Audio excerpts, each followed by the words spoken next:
Good morning children. आज हम हिंदी सरिता से पाठ 7 अल्बर्ट आइंस्टीन को पढ़ेंगे। सफल व्यक्ति बनने का प्रयास मत कीजिए, सिद्धांत वाला व्यक्ति बनने का प्रयत्न कीजिए। अल्बर्ट आइंस्टीन ने कहा था, अपने उद्देश्य की प्राप्ति के लिए ईमानदारी से किया गया सतत प्रयास कभी निष्फल नहीं जाता, यानी बेकार नहीं जाता। जो किसी की परवाह किए बिना अभ्यास में जुटे रहते हैं, अंततः सफलता उनके कदम चूमती है। महान वैज्ञानिक अल्बर्ट आइंस्टीन का जीवन इसका मूर्त उदाहरण है। उन्होंने अपने कठिन अभ्यास से अपनी कमजोरियों पर विजय प्राप्त की और अपनी महान उपलब्धियां द्वारा विश्व को नवीन ज्ञान से परिचित कराया। आज हम उन्हीं अल्बर्ट आइंस्टीन के बारे में पढ़ेंगे। सबसे पीछे रहने वाले एक बालक ने अपने गुरु से पूछा, श्रीमान, मैं अपनी बुद्धि का विकास कैसे कर सकता हूँ? अध्यापक ने कहा, अभ्यास ही सफलता का मूल मंत्र है। उस बालक ने इसे अपना गुरु मंत्र मान लिया और निश्चय किया कि अभ्यास के बल पर ही मैं एक दिन सबसे आगे बढ़कर दिखाऊंगा। बालकाल से अध्यापकों द्वारा मंद बुद्धि यानी कम बुद्धि और अयोग्य कहा जाने वाला ये बालक अपने अभ्यास के बल पर ही विश्व में आज सम्मान के साथ जाना जाता है। इस बालक को दुनिया आइंस्टीन के नाम से जानती है। उनका जीवन इस बात का प्रमाण है, यानी सबूत है कि साधारण व्यक्ति भी मेहनत, हिम्मत और लगन से सफलता प्राप्त कर सकता है। आइंस्टीन का जन्म 14 मार्च 1879 को जर्मनी के यूम नगर में हुआ था।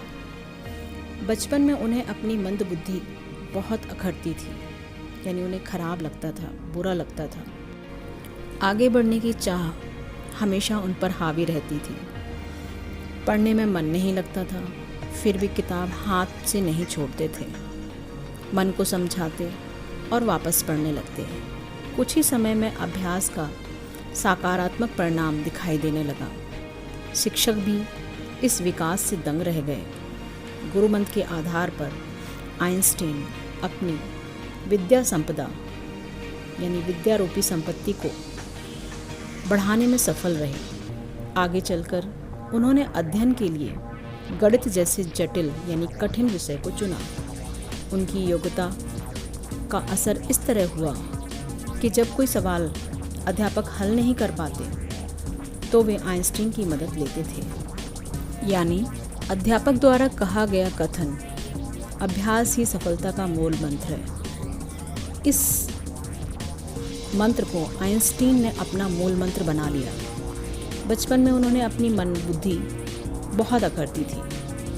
आगे बढ़ने की चाह उनमें हमेशा रहती थी, उन पर हावी रहती थी। पढ़ने में मन नहीं लगता था, फिर भी किताब हाथ से नहीं छोड़ते थे। वे अपने मन को बहुत समझाते थे और वापस पढ़ने लगते थे। कुछ ही समय में अभ्यास का सकारात्मक परिणाम दिखाई देने लगा। इस प्रकार गुरुमंत्र के आधार पर आइंस्टीन अपनी मंद बुद्धि और अयोग्यता पर विजय प्राप्त करने में सफल रहे। गुरु मंत्र को गांठ बांधकर आइंस्टीन सफलता की सीढ़ी चढ़ते रहे।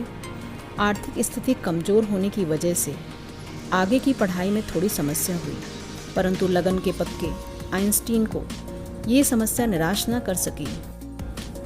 उन्होंने ज्यूरिख पॉलिटेक्निक कॉलेज में दाखिला ले लिया। शौक मौज पर वे एक पैसा भी नहीं खर्च करते थे। फिर भी दाखिले के बाद उन्होंने अपने खर्चे को और कम कर लिया।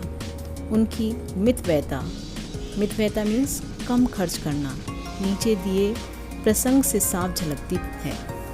एक बार बहुत तेज़ बारिश हो रही थी। अल्बर्ट आइंस्टीन अपनी हैट को बगल में दबाए जल्दी जल्दी घर जा रहे थे। वे छाता ना होने के कारण भीग गए थे। रास्ते में एक सज्जन ने उनसे पूछा, भाई, तेज़ बारिश हो रही है, हैट से सिर को ढकने की बजाय तुम उसे कोट में दबाकर चले जा रहे हो, क्या तुम्हारा सर नहीं भीग रहा है? आइंस्टीन ने कहा, भीग तो रहा है, परंतु बाद में सूख जाएगा। लेकिन हैट गीला हुआ तो खराब हो जाएगा। नया हैट खरीदने के लिए ना तो मेरे पास पैसे हैं और ना ही समय। यानी अल्बर्ट आइंस्टीन ने अपने गरीबी को पीछे छोड़कर ज्यूरिख पॉलिटेक्निक कॉलेज में दाखला ले लिया, यानी प्रवेश ले लिया। वो अपनी मौज मस्ती पे एक पैसा भी खर्च नहीं करते थे, कम खर्च करने वाले थे। उसका एक किस्सा भी यहाँ पर दिया हुआ है कि एक बार वो बारिश में जा रहे थे, उन्होंने अपने हैट को उतार कर कोट के बगल में दबा लिया था ताकि वो भीगे ना और ख़राब ना हो जाए, क्योंकि उनके पास ना तो समय था दूसरा खरीदने के लिए और ना ही उनके पास पैसे थे। सीमित साधन में भी संसार में महान कार्य किया जा सकता है। आइंस्टीन इसका जीवंत उदाहरण है। सीमित यानी सीमा में बंधा हुआ, यानी बहुत ज़्यादा उनके पास फैसिलिटीज़ नहीं थी। आइंस्टीन इसका जीवंत यानी जीता जागता उदाहरण है। ज्यूरिख कॉलेज में अपनी कुशाग्र यानी तेज बुद्धि, जिसे उन्होंने अभ्यास के द्वारा अर्जित किया था यानी कमाया हुआ, के बल पर जल्दी ही वहाँ के अध्यापकों के प्रिय बन गए। एक अध्यापक मिकोत्सी ने उनकी स्थिति जानकर आर्थिक मदद भी प्रारंभ कर दी। शिक्षा पूरी होने पर नौकरी के लिए थोड़ा भटकना पड़ा, तब वे निराश नहीं हुए। बचपन में उनके माता पिता द्वारा मिली शिक्षा ने उनको मनोबल हमेशा बनाए रखा। मानसिक स्थिति मनोबल मीन्स उन्होंने सिखाया था कि एक अज्ञात शक्ति जिसे ईश्वर कहते हैं, संकट के समय उस पर विश्वास करने वाले लोगों की अद्भुत सहायता करती है। गुरु मंत्र और प्रथम गुरु माता पिता की शिक्षा आइंस्टीन को प्रतिकूल मीन्स विपरीत परिस्थितियों में भी आगे बढ़ने के लिए प्रेरित करती रही। उनके विचारों ने एक नई खोज को जन्म दिया जिसे सापेक्षवाद का सिद्धांत कहते हैं, यानी रिलेटिविटी का सिद्धांत कहते हैं। इस सिद्धांत का प्रकाशन उस समय की प्रसिद्ध पत्रिका आनलोन डेर फिजिक में हुआ। पूरी दुनिया के वैज्ञानिकों और बुद्धिजीवियों पर इस लेख का बहुत गहरा असर हुआ। एक ही रात में आइंस्टीन विश्वविख्यात हो गए। जिन संस्थाओं ने उन्हें अयोग्य कहकर साधारण सी नौकरी देने से मना कर दिया था, वे संस्थाएं उन्हें निमंत्रण करने लगी। ज्यूरिख विश्वविद्यालय से भी निमंत्रण पत्र मिला, जहां उन्होंने अध्यापक पद स्वीकार कर लिया। जब महान वैज्ञानिक अल्बर्ट आइंस्टीन की शोहरत दुनिया भर में फैल चुकी थी, तो उन्हें विभिन्न समारोह में बुलाया जाता। लोग अक्सर उन्हें घेर लेते और तरह तरह के सवाल करते। वे सबकी जिज्ञासा पूरी करने की कोशिश करते। यानी अल्बर्ट आइंस्टीन ने सीमित साधन होने के बावजूद संसार में एक महान कार्य किया। ज्यूरिख कॉलेज में अपनी कुशाग्र बुद्धि के बल पर वहाँ के जो अध्यापक थे उनके भी प्रिय बन गए।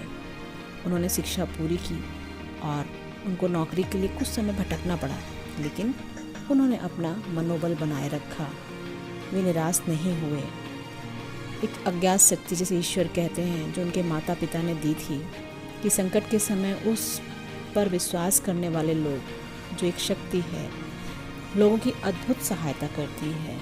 और गुरु मंत्र, प्रथम गुरु माता पिता और जो गुरु थे उन्होंने भी उनको प्रतिकूल परिस्थितियों में आगे बढ़ने के लिए हमेशा प्रेरित किया था।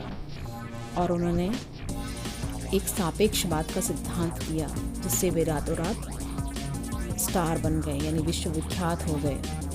और जो लोग उन्हें नौकरी नहीं देते थे, वे संस्थाएं भी अब उनको निमंत्रित करने लगी। ज्यूरिख विश्वविद्यालय से भी निमंत्रण पत्र मिला और वहाँ पर उन्होंने अध्यापक पद का स्वीकार कर लिया। जब एक महान वैज्ञानिक अल्बर्ट आइंस्टीन की शोहरत दुनिया में फैल चुकी थी, तो उन्हें विभिन्न समारोहों में भी बुलाया जाने लगा। उन्हें लोग अक्सर घेर लेते और तरह तरह के सवाल करते थे और वे सबकी जिज्ञासाएं पूर्ण करने की कोशिश करते। एक बार एक लड़के ने पूछा, सर, आज दुनिया में आपका नाम है, सभी आपकी प्रशंसा करते हैं, यानी तारीफ करते हैं, आपको महान कहते हैं। कृपया मुझे बताएं, कि आखिर महान बनने का मंत्र क्या है। क्या हर कोई महान बन सकता है, या आप जैसे किस्मत वाले लोग ही महान बन सकते हैं? आइंस्टीन मुस्कुराए, फिर कुछ देर सोचने के बाद बोले, तुम्हारे सवाल का बस एक जवाब है, लगन। लड़के ने तत्काल कहा, जी मैं कुछ समझा नहीं। आइंस्टीन ने उसे समझाया, जब मैं तुम्हारी उम्र का था तब गणित से बहुत डर लगता था। जैसे आज तुम डरते हो, मैं गणित में फेल हो जाता था, मुझे सज़ा मिलती, मेरे दोस्त मुझसे आगे बढ़ जाते, वे मेरा मजाक उड़ाते, मैं मन मार कर रह जाता।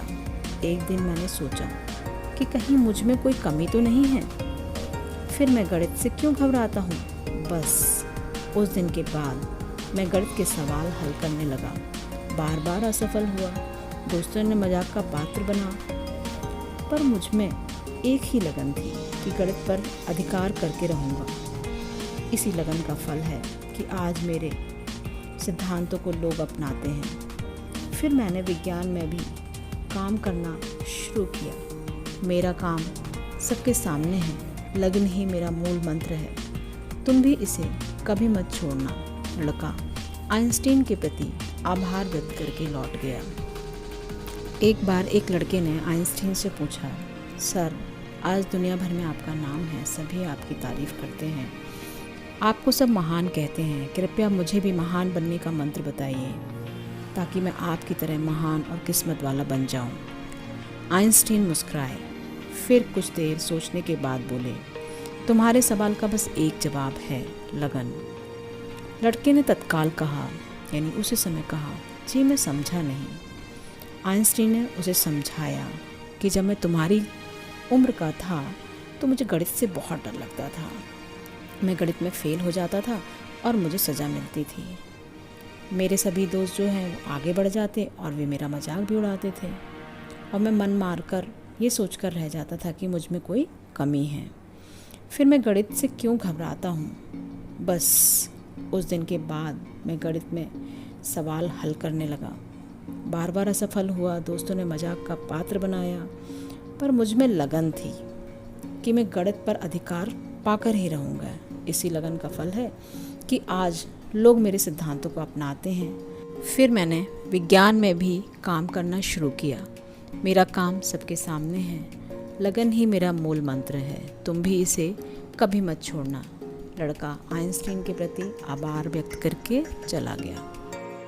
आइंस्टीन ने सापेक्षता के विशेष और सामान्य सिद्धांत सहित कई योगदान दिए। उनके अन्य योगदान में सापेक्ष ब्रह्मांड, केस्कीय गति, कांतिक उपछाया, सांख्यिक मैकेनिक्स की समस्याएं, अणुओं का ब्राउनियम गति, एक अणु वाले गैस का क्वांटम सिद्धांत, भौतिकी का ज्यामितीकरण इत्यादि शामिल है।